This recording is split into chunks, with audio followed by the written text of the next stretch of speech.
नमस्कार माऊली. चला ज्ञानेश्वरीच्या सहवासात. माऊली, आपण ज्ञानेश्वरी दुसऱ्या अध्यायामधल्या 39 ते 51 ओव्या बघतोय. अर्जुनाला आपल्या भूमिकेवर ठाम राहायचंय. मी युद्ध करणार नाही, मी माझ्या स्वजनांवर शस्त्र उगारणार नाही. आणि त्याच्या दृष्टीने सर्वात महत्त्वाच्या ज्या व्यक्तिरेखा आत्ता त्याच्या डोळ्यासमोर होत्या, डोळ्यासमोर आहेत, त्यामध्ये गुरु द्रोणाचार्य आणि पितामह भीष्म. आपली बाजू मांडताना अर्जुन द्रोणाचार्य काय आहेत, त्यांचा स्वभाव विशेष, त्याबद्दलचं त्याचं अंतःकरण तो श्रीकृष्णांजवळ प्रगट करतोय. आणि मंडळी, ह्या निमित्ताने आपल्याला सुद्धा गुरु द्रोणाचार्यांच्या अंतःकरणाची ओळख होतीये.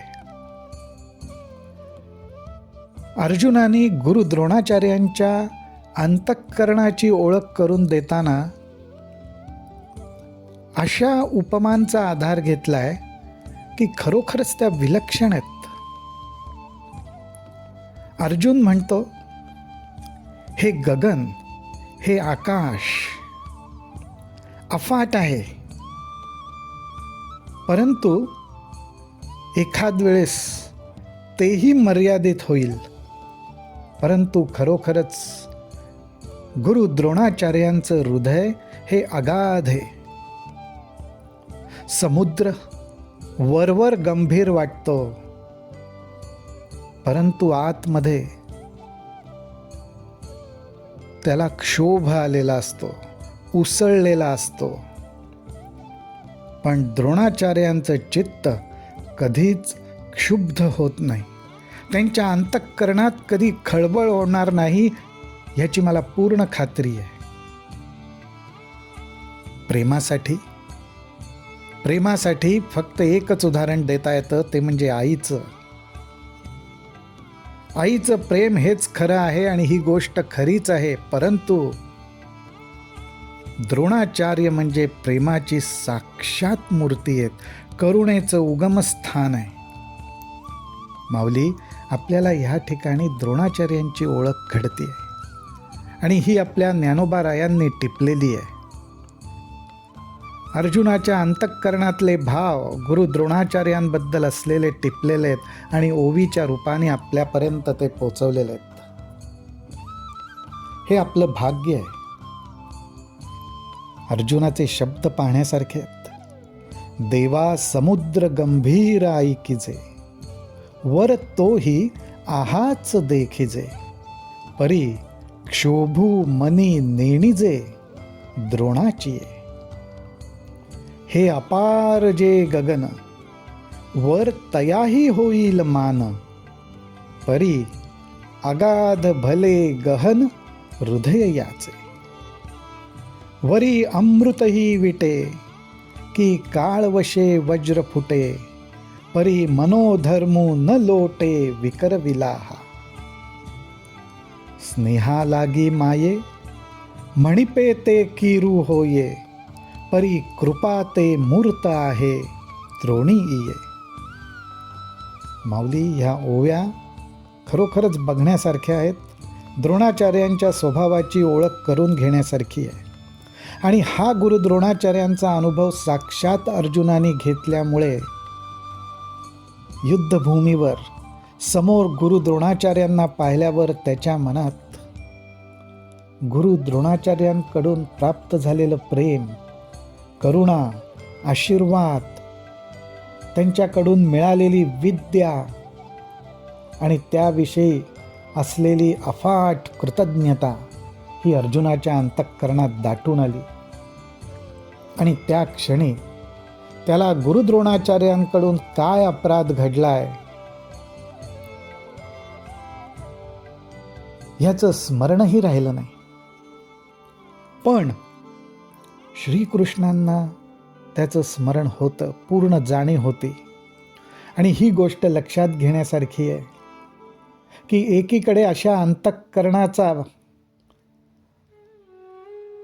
स्वभाव असलेली ही गुरु द्रोणाचार्यांची व्यक्तिरेखा, परंतु श्रीकृष्णांच्या ठिकाणी त्यांच्याकडून घडलेला अपराध याच्याकडे दुर्लक्ष झालेलं नव्हतं.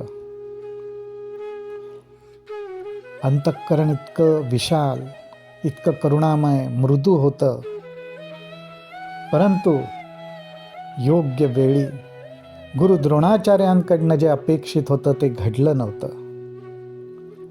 ही गोष्ट आपल्या सर्वांना एक संदेश देऊन जाते. पण अर्जुनाची अवस्था तशी नव्हती.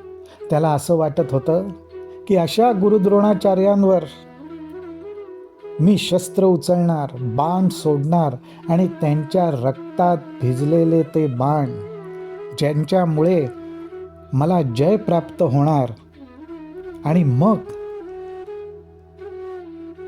मी सर्व गोष्टींचा उपभोग घेणार. ह्याच्यापेक्षा अर्जुन म्हणतो, ना तरी देशत्यागे जाईजे, का गिरी कंदर सेविजे, परी शस्त्र आता न धरिजे यांवरी. हे अगदी सखेदपणे हे शब्द, हे भाव व्यक्त करत असताना अर्जुन श्रीकृष्णांकडे बघत होता. परंतु त्याच्या लक्षात आलं की श्रीकृष्ण ऐकून न ऐकल्यासारखं करतायत. आपल्या बोलण्याकडे काही विशेष लक्ष म्हणण्यापेक्षा आपल्या बोलण्याला फार महत्त्व देत नाही आहेत. ऐसे अर्जुन तिये अवसरी, म्हणे श्रीकृष्ण अवधारी, परिते मना नयेची मुरारी, आई कोनिया. आणि हे पाहिल्यावर मात्र काही क्षण का होईना पण अर्जुनाला भीती वाटली आणि त्याला अशी शंका आली की अरे, मी हे खरोखरच जे द्रोणाचार्यांचा स्वभाव आहे त्याबद्दल श्रीकृष्णांना सांगतोय, पण श्रीकृष्ण संपूर्णपणे त्याकडे दुर्लक्ष करतायत. आणि असं भगवंतांनी करण्याचं कारण काय? एकीकडे त्याला ही जाणीव होती की ज्या अर्थी श्रीकृष्णांची अशी प्रतिक्रिया आहे त्या अर्थी नक्कीच माझं काहीतरी चुकत असणार आहे. पण हे समजण्याच्या पलीकडे अर्जुन होता, मान्य करण्याच्या पलीकडे अर्जुन होता. कारण मोह ममतेने त्याच्या अंतःकरणाला घट्ट आलिंगन दिलेलं होतं. म्हणून अर्जुनाला असं दिसलं की हे जाणोनी पार्थू बिहाला, मग पुनरपी बोलो लागला, म्हणे देवो का चित्त या बोला देतीची ना. अर्जुनाला भीती वाटली आणि माझ्या बोलण्याकडे श्रीकृष्ण लक्ष का देत नाहीत असं म्हणून तो परत भगवंतांशी बोलू लागला, संवाद साधू लागला. रामकृष्ण हरी, रामकृष्ण हरी, रामकृष्ण हरी.